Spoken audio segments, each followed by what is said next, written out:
On y est. On y est, mesdames et messieurs, bonjour. C'est parti pour la review du... Non, pas du chapitre, de l'épisode 1 de la saison 4 de Shingeki no Kyojin, l'attaque des titans, Attack on Titan, le titan assaillant, hein, voilà. On peut appeler ça de différentes façons, mais on y est.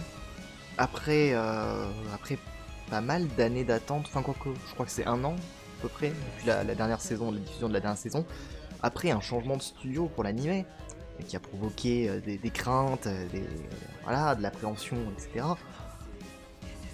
On y est.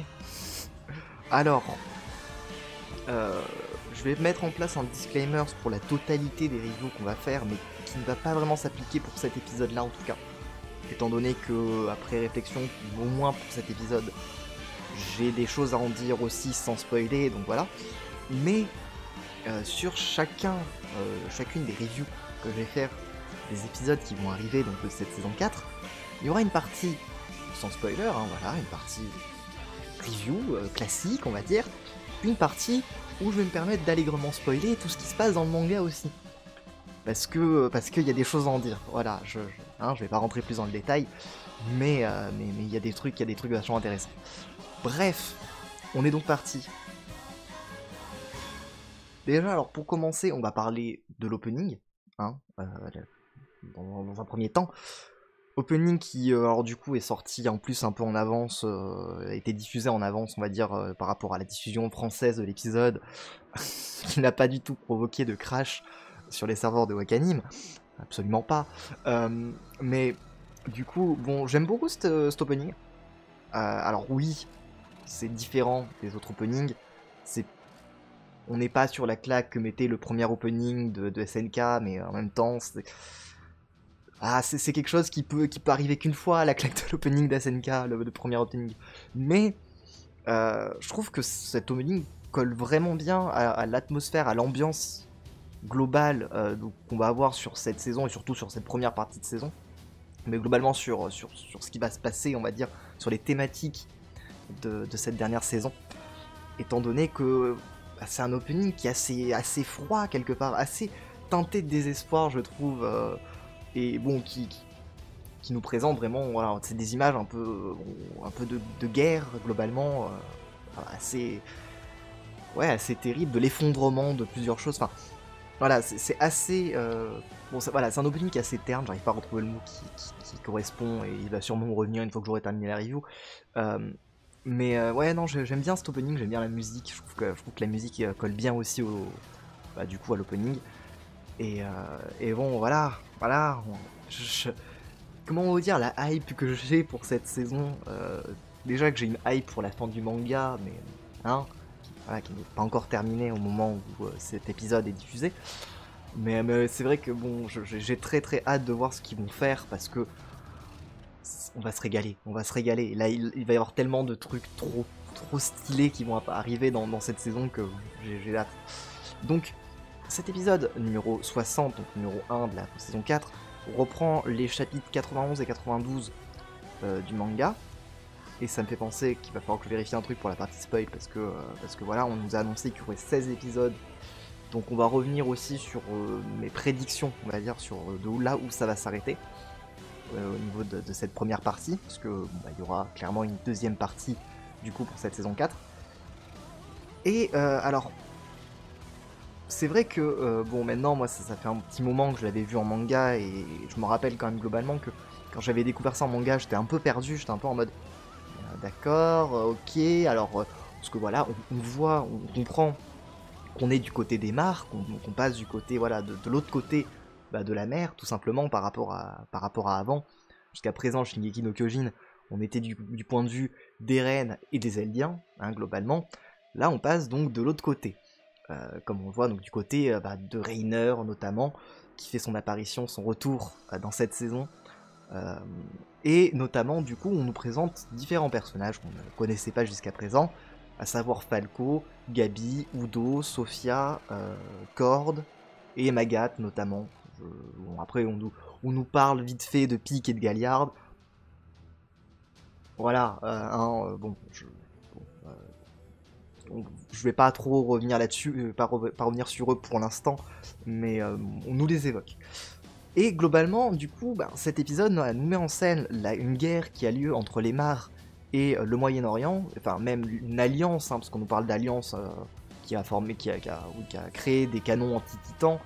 Donc il y a aussi ce débat d'ailleurs derrière cet épisode, par ce questionnement de la puissance des titans qui faisait la force de Mars, comme on nous le dit dans cet épisode. Ça commence à devenir de plus en plus compliqué parce que les titans ne sont plus tant une menace que ça. Bon, il reste une menace et tu le vois très bien que quand t'as les soldats qui commencent à se faire attaquer par les titans, ils emmènent pas large, mais ceci dit, voilà, ils ont des canons qui percent le blindage du titan cuirassé. Alors, on a eu ça aussi du côté des Eldiens, d'Eren et compagnie avec les lances foudroyantes. Mais voilà, c'est vrai que même le blindage du titan cuirassé, donc de Reiner, finalement, il fait pas forcément grand chose par rapport aux armes qu'ont à leur disposition les autres pays du monde. Et donc ça, ça a aussi un intérêt, et ça permet donc voilà de voir que, mine de rien, la menace des titans est de moins en moins présente quelque part sur Terre. Mais bon, là je passe un peu en diagonale sur les trucs. On a du coup notamment Gabi, Gabi et Falco qui sont surtout présentés, qui sont pas mal mis en avant. Gabi qui veut se déclare vouloir être l'héritière du titan cuirassé, parce qu'on apprend du coup que ce sont les futurs réceptacles. On nous dit aussi que Cord est l'héritier du titan bestial, donc du titan de Sig. Et donc voilà, Gabi qui veut prouver justement qu'elle est digne d'hériter du cuirassé en faisant péter un train. Alors c'est vrai que cette scène, pareil, je trouve que la scène est vachement sympa en vrai, la voir comme ça en animé. Ça fait quelque chose, parce que elle se présente en mode oui, je suis blessé, enfin, elle dit rien, mais juste je suis blessé, je veux me rendre et tout, pour au final niquer la gueule du train, je trouvais ça marrant. Ça introduit un petit peu les différents titans qui sont sous le contrôle, on va dire, de l'armée Mar, à savoir donc le titan cuirassé, le titan bestial, c'est ça, on les connaissait. Et donc le titan charrette qu'on avait déjà vu dans le manga, dans le manga et l'animé, qui est en fait le titan qui sauve la peau de Zeik, à la fin de la saison 3, globalement. Et le titan mâchoire, qui est un titan qui protège Reiner, et je vais pas trop en dire non plus là-dessus, mais c'est un titan qu'on connaît aussi. Et donc voilà, on nous présente le contexte en fait de ce début de saison, puisqu'on a eu une ellipse en fait qui s'est déroulée. On est 4 ans après la fin de la saison 3, tout simplement, étant donné que, oui et non, parce que techniquement il y a pu s'écouler peut-être du temps, il s'est écoulé du temps entre le moment de la révélation de Shiganshina et le moment où ils sont au niveau de la mer avec Eren, Armin, Mikasa, tout ça, à la fin de la saison 3. Mais en gros, globalement 4 ans après, on découvre du coup ce qui s'est passé du côté des Mars, et en fait ils sont en guerre depuis ce moment-là, parce que ils ont perdu le titan colossal, ils ont perdu le titan féminin, du coup ils se retrouvent déstabilisés et on les a attaqués. Voilà, c'est le contexte qui nous est donné, et ça va être ça aussi l'enjeu de ces premiers épisodes, donc de cette saison 4, et de cette première partie de la saison, mais vraiment première partie de la première partie, en l'occurrence, que ça va vite bouger normalement. Mais ça va aussi nous présenter justement un petit peu le contexte et tout l'enjeu qu'il y a derrière.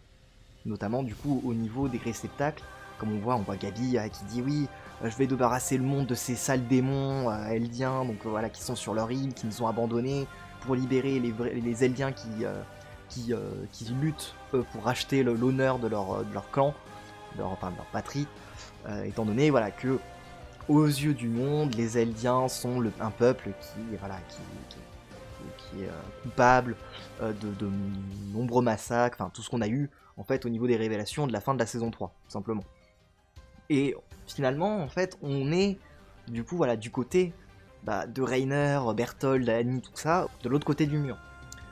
Donc voilà, c'est là où ça va être assez intéressant, ça va nous permettre du coup de mettre en contexte. Et c'est vrai que au début, quand j'avais découvert cette partie en manga, bon, je me disais oui, bon d'accord, super, quand est-ce qu'il revient Irène globalement, hein, voilà. Mais c'est vrai que maintenant, avec le recul, et puis même au fur et à mesure des chapitres, tu le vois en fait que cette partie-là, ce début-là d'explication, de mise en contexte, va être totalement nécessaire en fait, non seulement à ce qui va suivre, ça on va pas trop en parler, hein, parce que, on va pas en parler maintenant, je vais en parler dans 2 minutes, mais aussi à ce qui s'est passé avant, parce que finalement c'est tout un tas d'éléments qui vont permettre de mettre en perspective justement tout le début des événements qui se passent donc dans les premières saisons de SNK. Voilà, donc je pourrais faire, je pense, une vidéo entière pour lister le nombre de foreshadowing qu'il y a dans ce manga, de petits trucs, de phrases, d'informations, etc. Sachant qu'en plus, t'as des petites différences en plus dans l'animé par rapport au manga, des différences, plus des rajouts dans l'animé vis-à-vis du manga, qui font que, voilà. Mais bon, globalement, pour revenir juste sur l'épisode, pour finir sur cette partie no spoil, je pense que la prochaine fois, voilà, en même temps, en fait, j'essaie de faire attention à ce que je dis, parce que il y a des trucs que je me garde pour cette partie spoil, et bon, voilà, je veux pas trop rentrer dans le détail non plus, justement pour ne pas spoiler, mais bon, hein, voilà, c'est pour ça que de base, j'ai prévu de faire mes reviews en mode spoil, en mode, voilà, si vous n'avez pas lu le manga, ne regardez pas ça. Regardez toutes les autres reviews, il y a plein de gens qui vont faire des reviews en mode no spoil, en mode ouais voilà, il se passe ça, et attention vous n'êtes pas prêt, oui vous n'êtes pas prêt, personne n'est prêt, moi j'ai lu le manga, je suis pas prêt, bon voilà, oui. Mais hein, le but de mes reviews ça va être aussi du coup de pouvoir en parler, justement en connaissance du manga, en connaissance des 135 chapitres sortis à ce jour. Alors je dis 135, je suis pas sûr que je parlerai beaucoup du 135 dans cette review, mais voilà, en mode, hein, bon, on sait ce qui va se passer, mais l'intérêt, ça va être justement de discuter, même en sachant ce qui va se passer, de ce qui se passe quand même là-dedans. Bref, du coup, juste pour revenir sur un dernier point, on a, il me semble, alors je suis pas spécialiste là-dedans, hein, donc voilà, peut-être que je dis une grosse connerie, il me semble qu'on a l'utilisation de la CGI sur Reiner, sur le titan cuirassé, qui est utilisé notamment au moment de son attaque là sur le train. J'avais bien aimé d'ailleurs la façon dont c'est foutu, où il fait le tour en détruisant tous les rails et tout. Mais ouais, notamment il y a une différence de design, j'ai l'impression, entre le titan cuirassé et le titan mâchoire qu'on voit à un moment donné, d'ailleurs qui sauve la peau de Reiner, qui lui derrière va finir par sauver Sig, donc de l'attaque éclair, sachant que pareil cette attaque, donc la fin finalement de l'épisode, dans le manga, moi je croyais que c'était vraiment un truc en mode simultané, c'est-à-dire que au moment où le titan bestial lance ses obus, l'armée, les navires tirent en même temps, et voilà, c'est ce qui fait qu'il y a un double feu, et donc bon, Reiner s'interpose au dernier moment.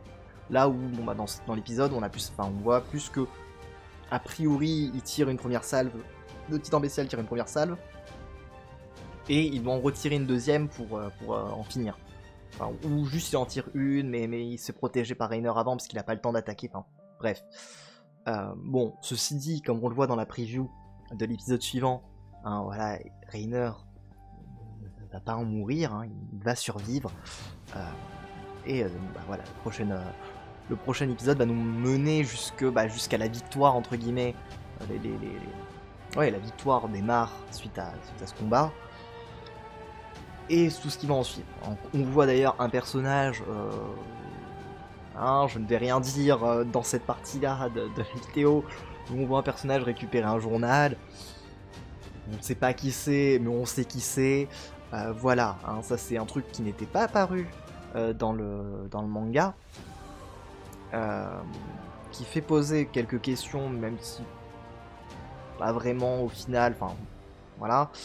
Mais bon, hein, toujours est-il que globalement, j'ai beaucoup aimé l'épisode. J'ai trop hâte de voir la suite des épisodes.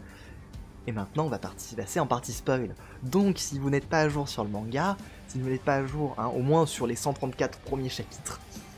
Bon, en vrai, globalement, globalement, si vous n'êtes pas à jour sur le manga, allez-vous-en. Allez-vous-en, parce que vous allez être spoilé. Hein, genre voilà, je vais pas le faire parce que j'ai aucun intérêt à le faire, mais si vous voulez, dans 10 secondes, je pourrais limite balancer un gros spoil de ce qui va se passer à un moment donné dans le manga, et voilà, hein, mais partez, s'il vous plaît, partez. Je ne veux pas vous spoiler ce manga, donc voilà. Hein, et tout l'intérêt justement des reviews que je vais faire, ça va être surtout voilà, de pouvoir parler un petit peu plus librement de certaines choses, et notamment, il y a un élément là dont je n'ai pas parlé, dont je me retiens de parler depuis tout à l'heure, dont je vais parler juste là. Juste avant, je vais vérifier un petit truc. Donc voilà, nous sommes donc officiellement en partie spoil. Si vous n'avez pas vu le manga, encore une fois, allez-vous-en. Hein, allez-vous-en, parce que là déjà on va parler d'un truc qui implique les derniers chapitres du manga, parce qu'il y a déjà une petite différence en fait, en réalité, entre l'anime et le manga au niveau des phrases qui sont sorties dès le début de cet épisode. C'est Falco qui nous sort un truc en mode oui, bon hein, voilà, qui se réveille déjà. C'est vrai qu'on avait déjà dans le manga, on se posait la question de c'est bizarre quand même, il parle à l'oiseau, il lui dit de s'enfuir, machin. Est-ce qu'il y a un rapport avec ce qui se passe là dans le manga? En vrai, là, je sais pas pourquoi je me retiens de dire ça, hein. Donc, encore une fois, dernière fois, je vous le dis, partez si vous n'êtes pas à jour sur le manga. Enfin, si vous n'êtes pas à jour sur, au moins là en l'occurrence, sur les chapitres 120 et quelques, hein, donc on va dire 120, 130. Hein, parce que c'est vrai qu'avec le grand terrassement, on peut se poser la question de est-ce que Falco, voilà, est-ce que Falco, quand il parle à l'oiseau en lui disant ouais, enfuis-toi le plus lent possible, est-ce qu'il fait une référence à ça? Mais en plus, ce petit bâtard, il nous sort, hein, devant Udo, Sofia et compagnie, il dit ouais, c'est bizarre, j'avais l'impression d'être en train de voltiger entre les titans à les tuer. Alors c'est un truc qu'on n'a pas vu dans le manga, ça. On va me dire d'accord. Même à l'heure actuelle, il ne le fait pas. Alors, en réalité, dans le chapitre 135, et là je vais pas trop rentrer dans le détail parce que le chapitre 135 reste relativement récent, donc voilà, mais dans le chapitre 135, on peut imaginer qu'il puisse voir plus ou moins ce genre de choses arriver. Mais globalement, des gens qui voltigent pour attaquer des titans, quand est-ce que tu vois ça, Falco, hein? Dis-moi, parce que voilà, là quand même, c'est quand même vachement chelou. Donc, ça me fait poser pas mal de questions. Alors, en réalité, je me demande si juste c'est pas une question de... Étant donné que Falco va devenir un titan, il va devenir le titan mâchoire. Hein, je vous l'ai dit, là je spoil, bah ouais, désolé, hein, on est dans la partie spoil, dans la partie 1, voilà. Je veux dire, c'est pour ça, et ça va être le but, hein, justement, de ces reviews de SNK saison 4, moi de mon côté. Comme j'ai dit, hein, voilà, je laisse la plupart des gens qui vont faire des reviews, je pense, faire des reviews sans spoil. Voilà, hein, moi je vais me faire plaisir. J'ai envie de me faire plaisir sur cette partie 4 de SNK. Parce que comme j'avais fait, en fait, c'est aussi par rapport au fait que quand j'avais fait des reviews de la saison 2, je me retrouvais souvent bloqué en fait par rapport à ce que je voulais dire.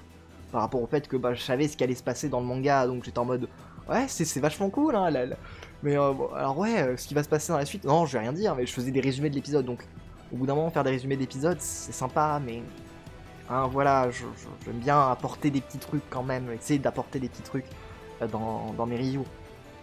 Donc déjà, voilà, il y a cette phrase de Falco qui me fait poser la question de est-ce que c'est une question du fait qu'il est connecté d'une manière ou d'une autre à Ymir, donc vis-à-vis de l'Axe, donc il peut voir plus ou moins les événements futurs. Est-ce que ça veut dire que d'une manière ou d'une autre, il va devenir le titan assaillant? Parce que là, ça aurait du sens. Hein, parce que, étant donné qu'on l'a appris dans le manga aussi, le titan assaillant permet de voir le futur. Techniquement, s'il devient à un moment donné le titan assaillant, ou une partie, enfin, voilà, ou peut-être juste s'il suffit qu'Eren arrive à absorber le titan de Falco, ça connecte Falco finalement au futur, et donc il peut voir ça. Enfin, voilà, en vrai, tu peux faire des théories de ouf, je pense, avec ça, parce que c'est quand même vachement chelou. Déjà, on a le côté de Eren qui au tout début, soit du manga ou de l'anime, il a une vision, il pleure, etc. Il dit à Mikasa, ah, tes cheveux ils ont poussé, enfin tes cheveux ont poussé, Mikasa, alors que bah du coup le moment où elle a les cheveux les plus courts, ça va être dans cette partie là. Donc voilà, ça fait quand même poser pas mal de questions. Mais donc voilà, déjà, on a ça. Moi, c'est vrai que quand ça a commencé, qu'on a eu cette phrase, j'étais en mode ah ouais, d'accord. Donc voilà, je rêvais, ouais, j'ai rêvé je voyais des titans voltiger, machin. Ouais, ouais, tu vois un équipement tridimensionnel, mais vous n'êtes pas censé avoir vu l'équipement tridimensionnel en fait à ce stade-là de l'histoire. Donc là pour le coup, il y a plus de doute sur le fait que vraiment Falco a plus ou moins vu le futur. Enfin, il s'est passé un bail chelou avant qu'il se réveille. Voilà, et ça, bon, c'est une réponse qu'on n'a pas encore à l'heure actuelle dans le manga. Donc, à part si justement c'est une question d'être lié à l'axe, d'être lié à Ymir. Voilà, enfin, pour l'instant, j'en ai pas plus d'idées. Du coup, à côté de ça, on a donc bah, voilà, les différents personnages qui sont mis en avant. On a aussi quand même pas mal.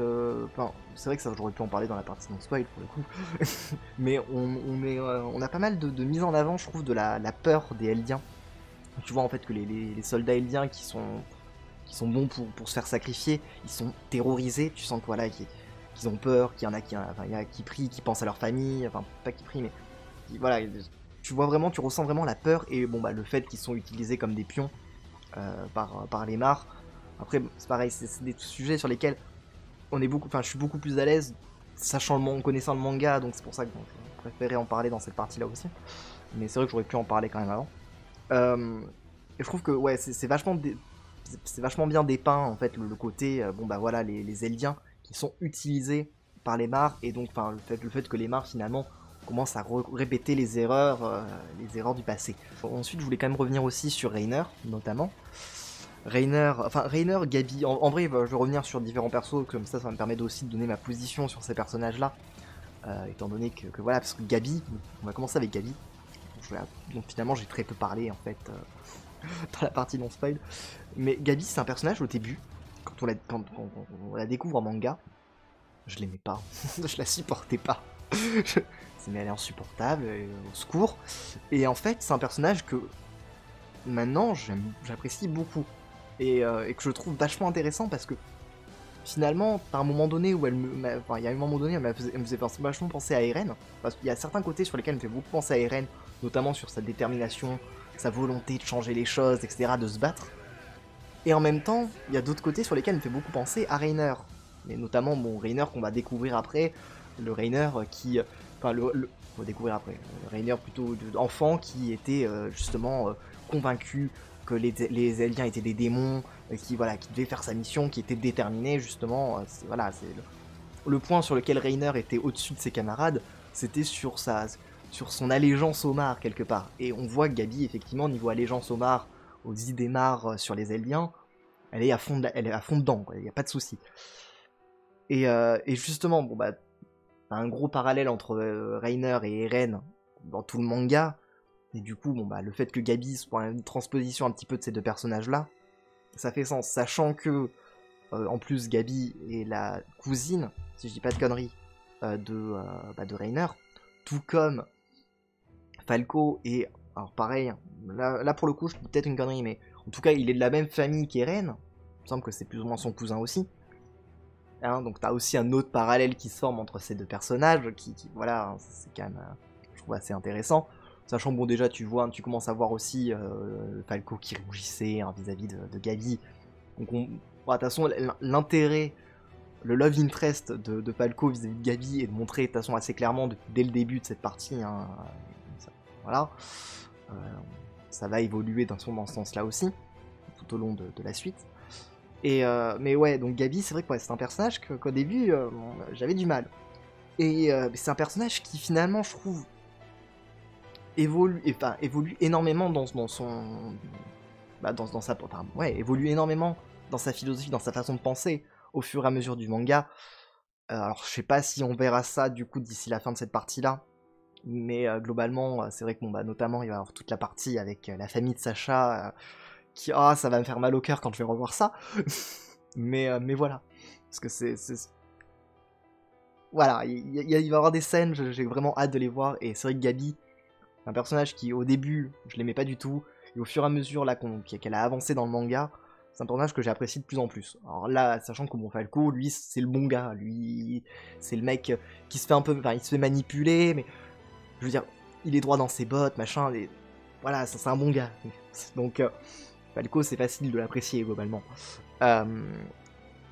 Et ouais, du coup, bon, va y avoir, voilà, on va parler de Reiner. Reiner, pareil, Reiner, c'est un personnage que longtemps, enfin, alors, enfin, c'est plus Bertolt. Bertolt, j'ai plus de mal, même si globalement, pareil, maintenant, j'ai quand même un plus de recul sur le personnage, donc je le déteste pas, mais je le trouve pas spécialement intéressant, on va dire ça comme ça. Là où Reiner, bah, il a été un enfoiré. Et il le dit lui-même, hein, clairement, il s'en veut d'ailleurs. Tu le vois, on va le voir très clairement aussi dans la suite, hein, qu'il s'en veut d'être un enfoiré. Mais bon, Reiner, c'est voilà, c'est un personnage aussi qui s'est fait complètement manipuler, laver le cerveau. Enfin, laver le cerveau, oui, il s'est fait laver le cerveau par sa mère. Donc non, c'est pas laver le cerveau tout seul non plus. Et qui en plus est pris de remords parce que c'est pour lui. Et pas totalement tort, même s'il a pas totalement raison non plus. Voilà, c'est un peu à cause de lui que justement les murs ont été brisés au niveau de Chiankina. C'est lui qui a insisté pour que la mission se fasse. Après, dans tous les cas, si ça n'avait pas été Reiner, ça aurait été d'autres personnes. Enfin, je pense que voilà, au vu de comment est fait le manga, bon, globalement, Reiner s'en veut parce que effectivement, c'est lui qui, après la mort de, je sais plus comment il s'appelle, du frère de Porco, de Poco. Je sais jamais comment il s'appelle ce personnage d'ailleurs, un Galliard. Je sais jamais si son prénom c'est Porco ou Poco. Je crois que c'est Porco, mais je suis pas sûr. Je crois que c'est son. Voilà. J'ai jamais eu le. Faudrait que je vérifie un jour. Mais bon, hein, en tout cas, voilà, qui s'en veut donc Marcel, je crois. Je crois que c'est Marcel, son frère, qui se sacrifie pour sauver Reiner. Hein, voilà, donc lui, voilà, Reiner qui. C'est un personnage qui va être tellement développé en plus là dans ce qui va arriver. Pareil, encore une fois, c'est des trucs que j'ai hâte de voir parce que bah ça va être tous les petits éléments qui en fait connectent et qui font que quand tu revois après le début de SNK, tu comprends beaucoup mieux tout un tas de trucs qui se passent. D'ailleurs, notamment, c'est vrai que pour revenir, tu vois, dans la saison 1, il y a un truc qui m'a bluffé dans l'animé de la saison 1. Je sais pas si dans le manga ça y est pour le coup, mais juste avant que tu découvres la mort de Marco. C'est un détail à la con, hein, j'y pense là comme ça, mais juste avant la mort de Marco, tu vois Annie qui est en mode je suis désolé, enfin tu sens qu'elle est meurtrie complètement, qu'elle est complètement déstabilisée, et qui est en mode ouais je suis désolé, Et justement, bon bah ça tu le comprends pas, mais en réalité elle fait référence à la mort de Marco. Donc voilà, enfin Marco qui est un personnage qui aura peu servi, sera peu apparu dans le manga, mais qui aurait eu une importance finalement tellement grande vis-à-vis de sa mort que voilà, c'est bon. Hein, voilà, comme je l'ai dit, je vais pas revenir sur tous les foreshadowing et autres manœuvres, on va dire, masterclass de SNK, mais je crois qu'il aurait de quoi en faire une vidéo d'1 heure limite. Bref, donc ouais, j'ai hâte de voir Reiner qui est devenu un de mes personnages préférés du manga en fait. Bon, voilà, qui en fait au niveau de son parcours a un parcours quasiment aussi intéressant, je trouve, qu'Eren. Hein, Eren, je vais pas y revenir maintenant parce que j'aurai l'occasion d'en parler et d'en reparler et d'en reparler au fur et à mesure, mais voilà, hein, mais tout comme d'ailleurs j'aurai l'occasion de reparler de Reiner au fur et à mesure. Mais bon bah là, voilà, on voit déjà que Reiner il est en mode ouais, encore des murs, j'en ai ma claque de ces murs, et bon bah tu sais où ça va finir par l'emmener en fait au niveau de ses pensées dans un ou deux épisodes, donc en même temps, voilà. Hein. Bref. Donc je pense que j'ai fait à peu près le tour là de ce que j'avais à dire sur ces épisodes. Pour l'instant, en termes de... Enfin là globalement c'est une introduction, hein. C'est vraiment, on nous présente l'univers, on nous présente l'univers. Oui, on nous présente le contexte finalement géopolitique de ce début de saison avec le conflit qui oppose les Mars au reste du monde parce que ils sont affaiblis à cause de la perte des titans. Voilà, globalement, bon, c'est ce qui solde par une victoire des Mars, mais au prix du fait que les titans, l'hégémonie des titans, c'est plus trop ce que c'était finalement. Donc, hein, ça va mener justement à une accélération de leur volonté de conquérir l'île du paradis, qui va mener du coup à ce qui va arriver avec William Teibar et compagnie. J'ai trop hâte, quand tu vas avoir l'adaptation du chapitre 100, aïe aïe aïe. Oh là là, oh là là. Oh là là, cette scène, j'ai trop hâte de la voir cette scène. Bon, de toute façon, on sait qu'elle va arriver dans cette partie de saison et en même temps, c'est normal, c'est bientôt dans le manga, mais enfin, en termes de chapitres. Mais voilà, au secours, j'ai vraiment trop hâte. Et du coup, pour finir, hein, voilà, pour finir sur cette review, je vais essayer de donner un petit pronostic de là où ça va se terminer.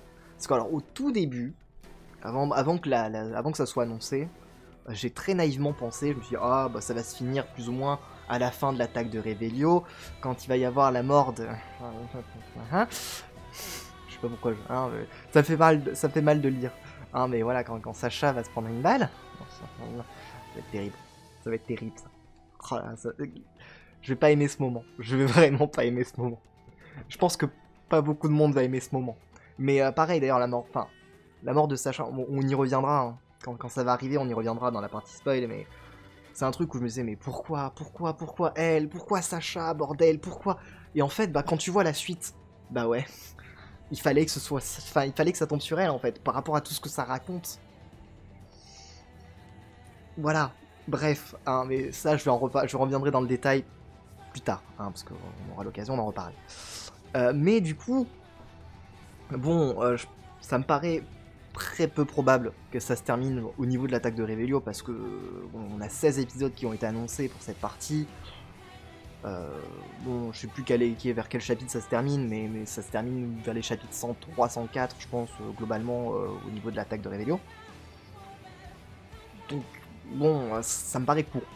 Ceci dit, voilà, moi ce que je voyais bien, c'était au niveau des chapitres soit 110, donc en gros, soit au moment de la libération d'Eren de sa prison, hein, quand t'as une image super classe de Eren qu'on voit dans les trailers, qui met sa cape, soit un peu plus après, donc potentiellement, alors en vrai je pense pas que ça ira jusque là parce que ça me paraît tard en termes de chapitres et en même temps, peut-être, pourquoi pas, hein, finalement, ce serait un cliffhanger de ouf et s'ils font ça, on va péter un cap pour dans l'attente de la prochaine partie.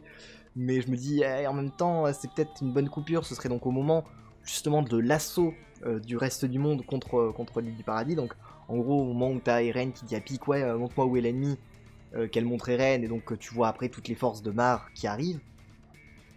Voilà, je me dis soit à ce moment-là, soit avant du coup. Mais globalement, de toute façon, en fait, si on part du principe que ce qu'on a vu au niveau du trailer de la saison 4, ça va être des trucs qui vont être dans cette première partie, techniquement ça va aller jusqu'à plus loin que la libération d'Eren. Parce que bah notamment tu vois une scène avec Levi qui affronte des titans. Et bon bah ce moment-là, comment dire comment dire que ce moment-là c'est le moment où c'est la merde. où t'as Zei qui essaie de s'enfuir, etc. Donc je me dis bon, il y a moyen que ça aille voilà, un peu plus loin justement que la libération d'Eren. Et donc du coup si ça va aller plus loin de la libération d'Eren, est-ce que le meilleur cliffhanger, le meilleur moment pour s'arrêter, ce serait pas juste avant cette attaque? C'est possible. Après, voilà, après ça voudrait dire qu'on ait le face-à-face entre Eren, Armin et Mikasa dans cette partie-là. On verra bien. Mais voilà, en tout cas, je pense que voilà, ça va s'arrêter au moins au moment de la libération d'Eren, voire après. On verra bien du coup comment ça se passe, hein, voilà, mais en tout cas j'ai trop hâte. J'ai juste trop hâte de voir ce que ça va donner, de voir les différents épisodes qui vont être adaptés. Là pour l'instant j'ai bien aimé, hein, je trouve que bon bah oui il y a eu un changement de studio et alors bon on n'a pas encore eu de gros trucs, enfin de plans d'animation vraiment ouf, mais en même temps ça reste vachement propre. Enfin voilà, on n'est pas sur la saison 3 de Nanatsu no Taizai. C'était facile celle-là, mais voilà. En tout cas, j'espère que ça vous aura plu. N'hésitez pas à me dire ce que vous avez pensé donc de cette review dans les commentaires. N'hésitez pas à vous abonner, tout ça. Bon, c'est des trucs que je dis jamais. Des fois, j'y pense, donc je vous le dis là. Voilà, donc on se retrouve la semaine prochaine pour la review de l'épisode 2. Toujours pareil, hein, je ferai voilà, ma partie spoiler où on parlera un petit peu des petits trucs, des petits foreshadowing, des petits machins, où je me permettrai de parler tranquillement sans me dire ah ouais mais il faut pas que je dise ça parce que ça risque de spoiler. Parce que voilà, je vous assure que ça fait du bien aussi de me dire ouais je peux dire Galliard, je peux parler de Galliard, je peux parler de Pieck, hein, voilà, je peux dire ouais le titan mâchoire hein, qui a bouffé voilà parce que bon bah pareil ça c'est un truc qu'on verra plus tard mais hein, voilà le fait que Ymir bon bah elle meurt un peu hors champ elle est morte en fait dans le manga. C'est vrai que c'est un truc on nous en parle, mais c'est pas plus mis en avant que ça finalement la mort d'Ymir. Mais voilà, bon, bah, on va pouvoir en parler et je vais pas pouvoir me priver. Je vais pas me priver de pouvoir en parler, ça me fait plaisir, ça fait du bien si vous voulez. Plus bah, toutes les révélations qui vont avoir lieu. Il y a beaucoup de choses en plus là à l'heure actuelle qui ne sont pas encore répondues dans le manga. Donc ça reste vachement intéressant aussi du coup de pouvoir faire des suppositions vis-à-vis de ce qui se passe. À la fin du coup de cet épisode, on voit Jean. C'est vrai que ça, oui, il faut que je parle de ça quand même, je n'en ai pas parlé. Alors, bon, bah, du coup, c'est a priori, hein, c'est Jean. Je pense qu'il n'y a pas de trop de doute à se faire là-dessus. Au niveau du design, ça ressemble vachement à Jean. Mais qu'est-ce qu'il fait là, à ce moment-là, sachant que Eren n'est pas encore censé avoir envoyé sa lettre? Voilà, c'est une question que je me pose, mais bon. Écoutez, voilà, Jean il se balade finalement dans les camps de Mar. Bon alors après peut-être que c'est juste aussi une continuité du fait que bah, les différents membres du bataillon d'exploration continuent d'explorer le monde pour essayer de trouver une solution pour libérer le peuple eldien. Peut-être qu'on aura plus d'informations là-dessus. Mais voilà, ça c'est une scène qu'on n'avait pas vue et qui me fait poser quand même quelques questions, même si bon après globalement je pense que c'est aussi plus un petit teasing et le fait qu'on puisse du coup on puisse voir Jean de retour. Parce que voilà, ça va être aussi un de ces personnages que j'ai hâte de revoir. Enfin, de toute façon, tous les personnages, globalement, j'ai hâte de les revoir là, dans cette saison 4. Donc bref, portez-vous bien. Bye bye.